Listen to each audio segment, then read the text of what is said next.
At the start of the movie, we see Martha, an eccentric woman, sitting at her apartment. She appears to be enjoying her alone time, but right then, her boyfriend bursts in the room, making out with another woman.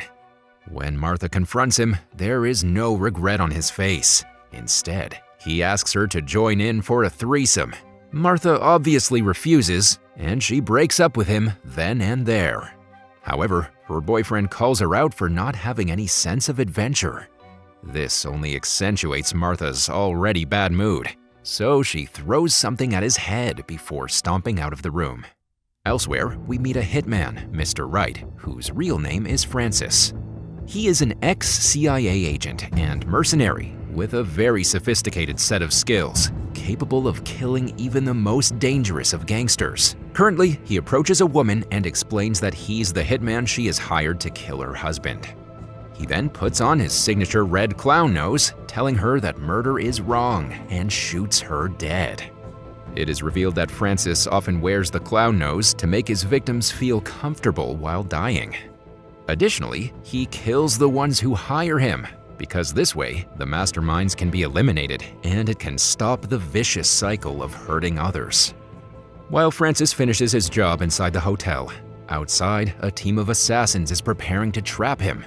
The team is led by Hopper, a hitman who once worked with Francis in the CIA. However, he chooses to remain behind in the surveillance van, as he knows that Francis will overpower the unprofessional assassins. As he had anticipated, Francis kills the assassins one by one, using his exceptional fighting skills. He doesn't even break a sweat while doing so.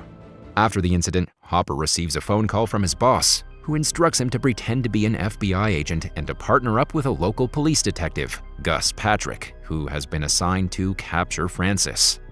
Meanwhile, Martha and her roommate Sophie go out drinking, but she is continuously looking for her boyfriend.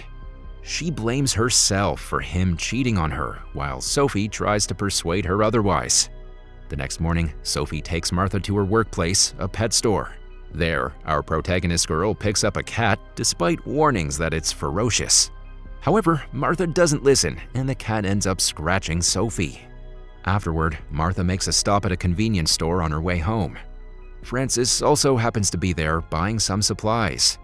All of a sudden, Martha clumsily bumps into a shelf and scatters a pile of contraception.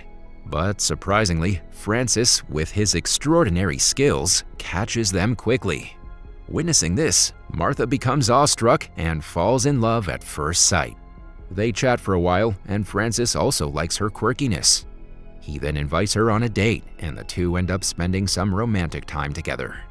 In the next scene, when Francis talks about his line of work honestly, Martha takes it as sarcasm. She thinks that a job like this only exists in the movies. After a while, as the two are strolling around a park, Francis suddenly realizes that a hitman is nearby. His intuition turns out to be right when we see a man pointing a sniper towards Francis. Thankfully, our hero swiftly dances with Martha and dodges all the bullets one by one. She doesn't even realize that they're being attacked. After the encounter, the couple ends up spending the night together at Martha's place. The next morning, Francis leaves a note for her, asking her to continue their date that evening. This impresses Martha, and she makes breakfast happily. However, Sophie is a bit skeptical about this mystery boyfriend. That night, Francis and Martha meet at a bar. There, he meets Espinoza, one of the hitmen who left the hotel earlier. He then excuses himself and pursues Espinoza outside. Once they are outside the bar, Francis tells the hitman that he doesn't have a plan on killing anyone today. But Espinoza is relentless, so he readies his dagger to attack Francis. As always, Francis dodges all the attacks with his swift reflexes. Then, at an opportune moment, he kills the hitman by piercing his throat with the same dagger. In the meantime, two half-brothers, Vaughn and Richie Cardigan, who come from a crime family, want to employ Francis to kill a special target of theirs. Vaughn, the younger brother, has ambition but lacks intelligence and talent. Both brothers are at odds with each other constantly, and Vaughn really wants Richie out of the picture. Vaughn persuades a local gangster to assist him in hiring Francis. He wants to take over his big brother's place and rule the local gangster empire. Basically, his strategy is to hire a hitman on behalf of Richie. The hitman is preferably Francis, who has a history of killing those who hire him. Later at home, Martha remarks that she doesn't even know Francis's full name, even after dating him for a few days. In response, the ex-mercenary says that he despises his own name, so he doesn't share it with anyone. He only has a single name, and that is Francis. As the two continue talking, Martha curiously inquires how he managed to catch all the contraception pills at the convenience store. Francis then shows off his knife prowess while attempting to convince Martha to catch them. She initially freaks out, but as she catches the blades, she gets a thrill of joy. One afternoon, Francis brings Martha with him to the first meeting of the hitman job. This is because he wants to make her believe that he is an assassin. Later, as she waits in the car, she sees Francis meeting a man on the bridge. The latter wants him to kill some people. However, Francis soon dons his clown nose and casually murders the man. Witnessing this, Martha freaks out and finally realizes that her new boyfriend wasn't joking about killing people. She becomes anxious and requests that he drive her home. However, unbeknownst to them, one of Vaughn's men tails them to her apartment. After Francis drops Martha off at home, she sits in disbelief. After a while, Hopper and Gus, posing as FBI agents, arrive at her home and interview her, describing Francis as a hitman with a conscience. They also inform her that Francis kills off the people that employ him because he abides by a moral code of his, which is that killing is wrong unless some people deserve it. Hopper then warns Martha that Francis is a very dangerous individual. In the meantime, Francis makes the decision to visit her apartment. Hopper has been tracking his location, so he's ready for him. But out of nowhere, Francis attacks him from behind and drags him inside. He then informs the girls that Hopper is not an FBI agent. Understandably, Martha is unsure of who to trust, as both the men have told her different stories. But after a bit of thinking, she realizes that Francis has always been honest with her. So she accompanies him to the bedroom and they start making out. However, their romantic moment is interrupted when one of Hopper's guys announces through the radio that they're coming for Francis. This alarms our hero and he quickly tries to leave. But right then, several guys from the Cardigan gang show up. One of the assassins, named Steve, surprises Francis with his outstanding fighting prowess. He appears to be a trained mercenary as well. While trying to get Martha out of the house safely, Francis fights off a bunch of assassins. At one point, he gets attacked by a baseball bat, but he quickly manages to snatch it away from the assassin before knocking him unconscious.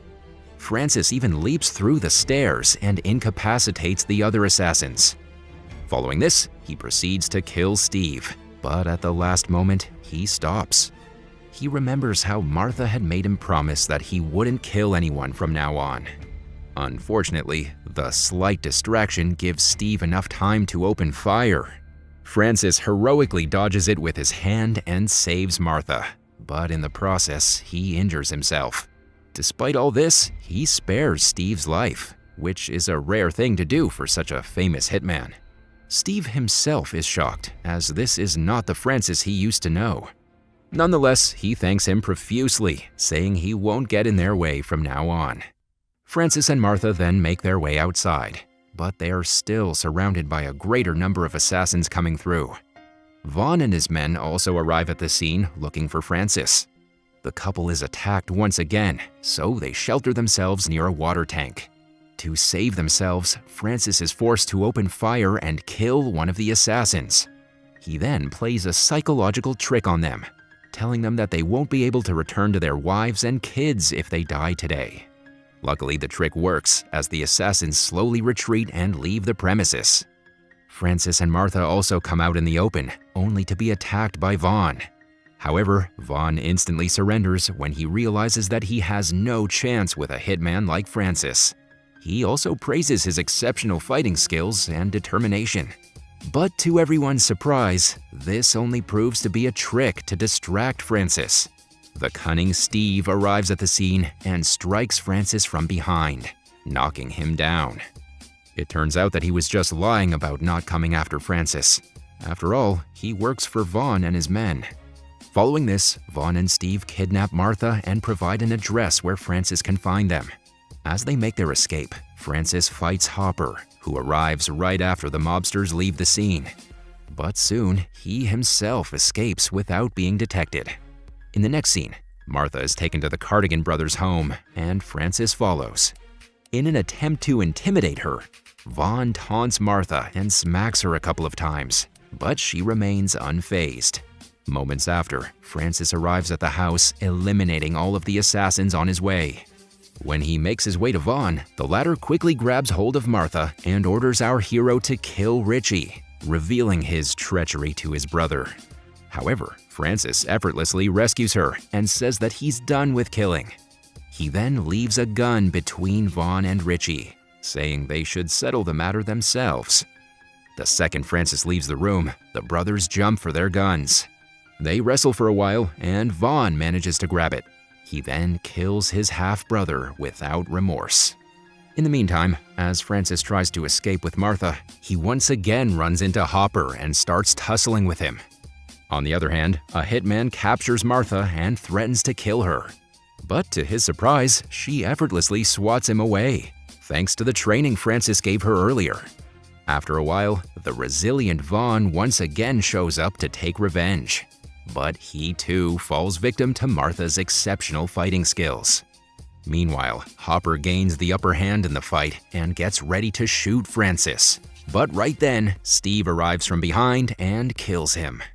It appears that he has changed sides once again. Grateful, Francis tells him that Hopper is worth $5 million, dead or alive. Hearing this, Steve starts celebrating while the mercenary couple leave hand in hand.